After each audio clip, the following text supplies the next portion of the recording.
Oh, the glory. The glorious glory. Hello.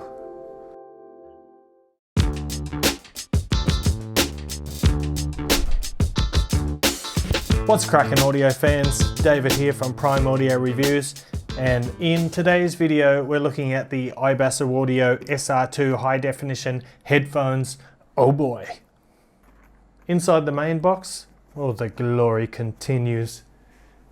iBasso Audio, so you get this rigid zipper carry case or storage case inside, and obviously in here are the headphones. So nice quality, excellent protective case. The headphones don't fold, so it is rather large, but still that is a good way to start. So let's get this baby open now and reveal. Oh yes. I'll quickly cover what comes in the box. Obviously you get the headphones. You also get a spare pair of ear pads with a larger perforation. I don't know if you can see it there on the camera, but larger holes here slightly changes the sound, and these are a little bit more breathable, so a more summer style ear pad there. You also get the cable, which I will go over in a moment. But first, I know you're all dying to have a look at these headphones, so we'll just put this box to the side for the moment and have a look at those. I've had these for quite a while now. I've been meaning to get around to this review for ages, but as usual, I'm behind with everything. But I'm here at last, and I've had plenty of time to listen to these, and I got no complaint about that. But before we go any further, I will quickly cover the physical aspects of the headphone. They are pretty lightweight. I can't remember, let me check, I'll tell you the weight. Okay, so they are coming in at 395 grams without the cable. So they're a reasonably light headphone built around this spring steel frame here, and the yokes here are steel as well.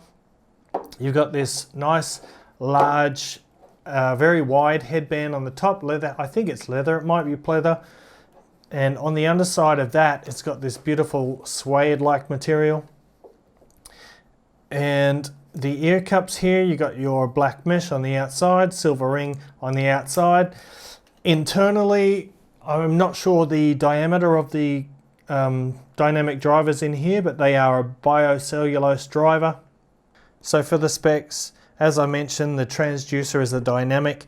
The frequency response is 3 Hz to 40 kHz, so it's a lovely wide frequency range. Sensitivity of 108 dB and an impedance of 24 ohms. So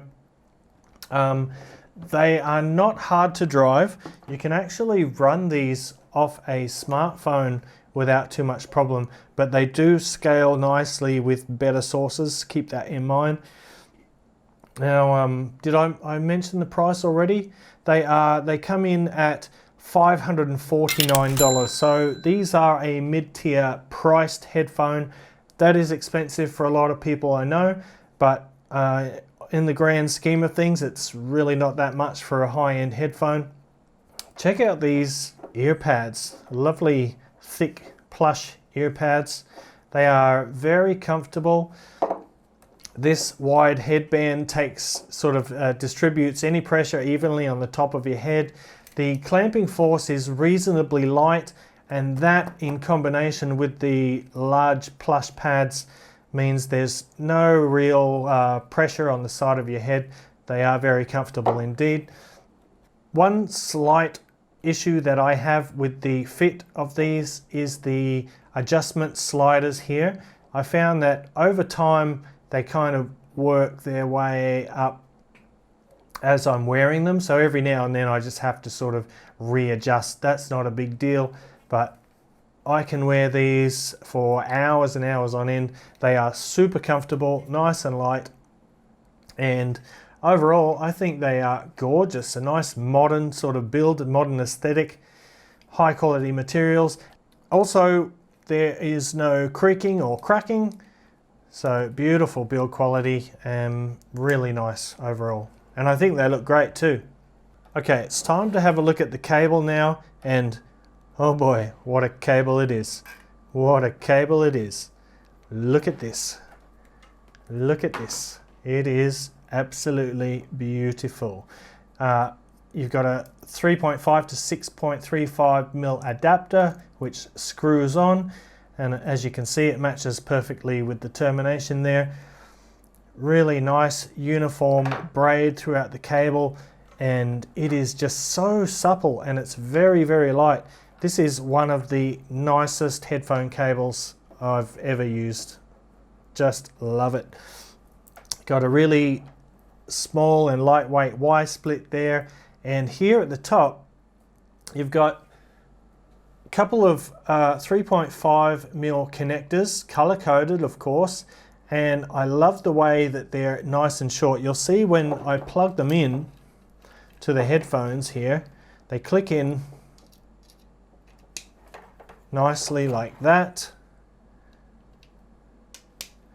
So there you see when they're plugged in, really short, color coded, so it's super easy to know at a glance which is right and left sides.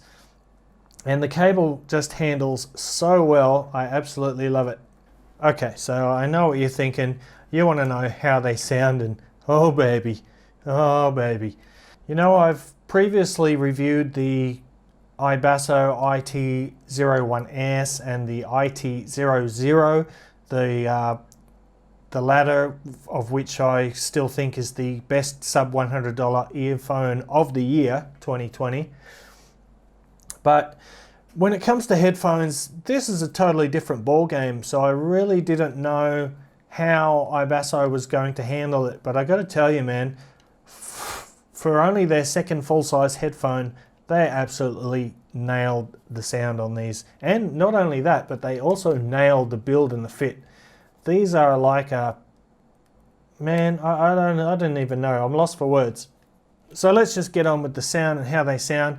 Well, they have a balanced signature, fairly close to neutral with a bit of warmth added for musicality and naturalness. They have a very dynamic sound. The end-to-end extension is amazing, fantastic. So you get this nice, deep, low-reaching bass, and you got a nice, sparkly, airy treble as well. So overall, pretty balanced. They have amazing clarity. But as per usual, I'll break it down into sections so you can sort of digest it a bit more easily, starting with the bass. And these have a pretty speedy bass, but it's a weighted one as well. It's got a nice punchiness, it's got a good impact, a nice natural weight to it. It's definitely not a bass head headphone. So if you're a bass head looking for that massive low end, you won't get that here. You might want to consider the Sivka Phoenix, which is also a great headphone in a different price bracket, albeit. But the quantity of the bass here is, well, I would say it's closer to the Hi-Fi Man Sundara, but these are a little bit more, these have a little bit more mid bass going on, and a little bit better extension in the bass than the Sundara. So yeah, speedy, controlled, punchy, well-defined, just a great bass overall. There's absolutely no bleeding into the mid-range. The decay on the bass notes is nice and fast, and it's just really well done. Now moving on to the mid-range, and the thing that strikes me about the mid-range is the timbre. It is so natural, so organic. It's very clean. Despite being a little bit warm, the mids are just so clear, like the air between instruments and sounds is just so clean and clear. But instrument notes have a beautiful weight. Vocals are rich and articulate, but they're lush. You know, male vocals have a nice fullness and good body to them. Stringed instruments sound really nice on these, but at the same time, female vocals and upper registers of pianos sound nice and bright and vibrant. And the instrument separation in the mid-range and the overall resolution is really good too. Also, they have very good detail. They do have a fair amount of micro details. They're not ultra detailed, but definitely compared to something like the Silicone Phoenix, referring to that again, these have more detail, macro and micro details than those. Sort of in general, these have a slightly leaner, closer to neutral presentation than the Phoenix, but still got that lovely touch of warmth that keeps the musicality intact and makes the sound very emotive and engaging.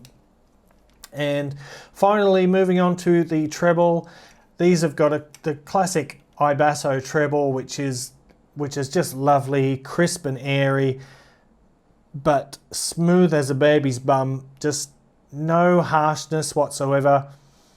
Still plenty of presence, good definition.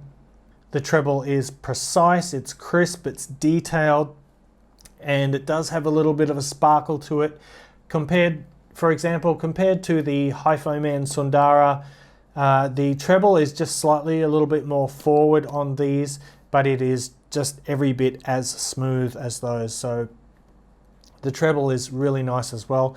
In terms of soundstage, I forgot to mention, it's pretty obvious that these are an open back headphone, so they do have a nice expansive soundstage.